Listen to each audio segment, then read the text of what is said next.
Si Jason sa pala yung ano, yung nakikipag-usap tungkol sa mga permit. Oh, eto, wait lang, tanggalin na natin 'to. Wait.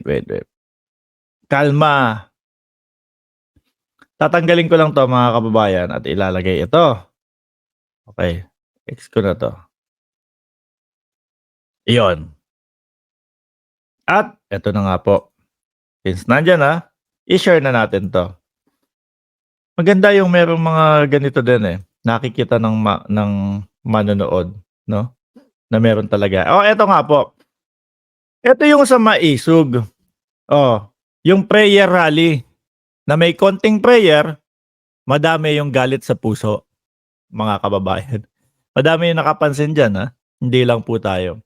So, nabanggit nga po nung mga vloggers na madami pa 'to, madami pang prayer rally 'to. Sa susunod naman damihan niyo naman yung prayer. 'Pag sinabi niyong prayer rally, damihan niyo yung prayer kaysa dun sa ano, kaysa nagiging anti-government kayo, tapos ang kanta niyo, kakaunti. Ilan lang yata yung narinig kong ano, yung mga, para sa Diyos na mga kanta. Pero ang narinig ko yung mga, "Asa na ang 20 pesos na bugas?" Puro gano'n. Oh, 'di ba?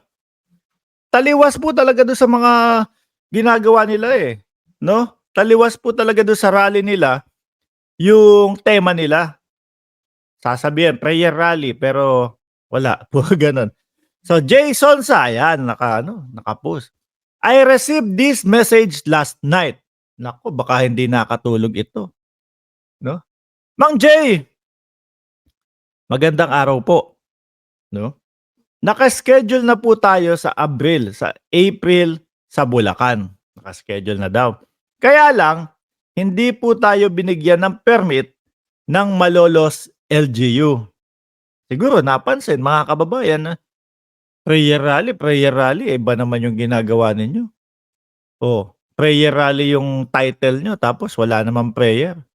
Oh, siguro eto pa, isa pang naisip nila 'no, na-realize nila. Sinasabi siyempre 'pag linagay mo prayer rally mga kababayan, ibig sabihin puwede bata, puwede yung mga maliliit maliliit na tao, yung mga menor de edad. So siguro na-realize 'no, ng LGU Malolos LGU na hindi na ubre. Bakit?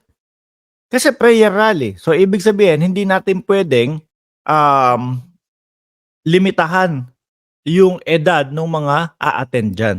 Ibig sabihin kasama lahat. Tapos magiging parang ano, yung mga sinasabi nila, yung mga lumalabas sa bibig nila na mga pagmumura parang nagiging R18. Oh, paano yun? Kailangan po mga kababayan, tayo nga po sa bahay, 'di ba? Sa mga anak-anak natin, iniiwasan natin yung mga gano'n na makarinig ng mura, makapagsalita sila ng mura, gagayahin nila, iniiwasan po natin yun. So siguro isa sa dahilan ng Malolos LGU, yung mga gano'n, mga kababayan. Kasi 'pag sinabi mong prayer rally, wala. Puwede lahat pumunta. Tapos biglang, "Putang ina mo, PI ka." Gano'n. Putang yung mga gano'n ni Tatay Digong. Oh, ako naniniwala mga kababayan na isa din po 'yan sa ikinabababa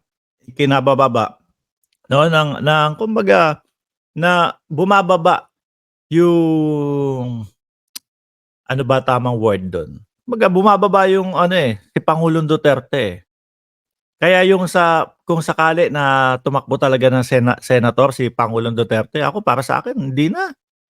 Okey na po, naging presidente na kayo. Oh, tapos medyo paiba-iba na po yung mga sinasabi ninyo. Hindi ko naman po sinasabi na kayo ay wala ng pakinabang, pero gano'n na din po yun, 'no? This time, okey? Gano'n na din po yun. Kaya if ever pagpaumanhin niyo, kumbaga hindi hindi ko na isasama si Pangulong Duterte para maging senador. Tuloy natin 'to. Naghahanap pa tayo ng ibang lugar diyan sa Bulacan. Ayun, naghahanap pa pala, 'no? Ganoon din po sa Leyte. Binabalak po natin ito sa ikalawang bahagi ng Abril. babalitaan po namin kayo kapag mayroon ng final na schedule or pinal na schedule from Maisog. Yung Maisog, unti-unti na yatang nauusog yung ano, unti-unti na yatang nauusog yung ano, yung mga date at yung mga permit nila, mga kababayan, 'di ba? Pero naiisip din nila, parang medyo ano, ang aga namang nangangandidato nitong mga ito, 'no? Pero mo weekly o weekly or every 2 weeks yata, 'no? Failure rally, sabi ni Ed Harry. Pambudol yung prayer rally na ginamit nila na term. Ayan.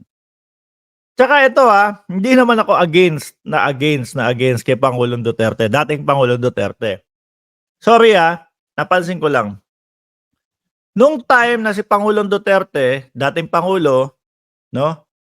Nung siya ay nanunungkulan, banat sa Pope, banat sa simbahan, banat sa ganon. Tapos, mga kababayan, yung poster nila, pero makikita mo nakaganon si Pangulong Duterte. So, ano iisipin natin nun mga kababayan? Ano po iisipin natin nun? Ginagamit yung salitang prayer. Para lang may mga umattend, para lang lumakas ulit sila, ganun po ba? Kasi ganun tapos papaniwalaan mo ba si Pangulo Duterte ano, kumbaga, yung dasal, ayan 'di ba parang sabi ko salungat talaga, 'no? Iba yung mga nandun sa board nila, kung saan yung mga titulo, title, iba din yung mga sinasabi nila. Isang bulate na lang ang hindi pumipirma kay Maudig, sabi ni LB Carl. So tuloy tayo. Pang-apat natin ito, bukod diyan sa permit na yan. Prayer rally pala yan, fake news. I mean clickbait. Ginamit pa nila si Lord, tapos political rally pala. Nag-contradict yung team nila sa ginagawa nila ang prayer rally.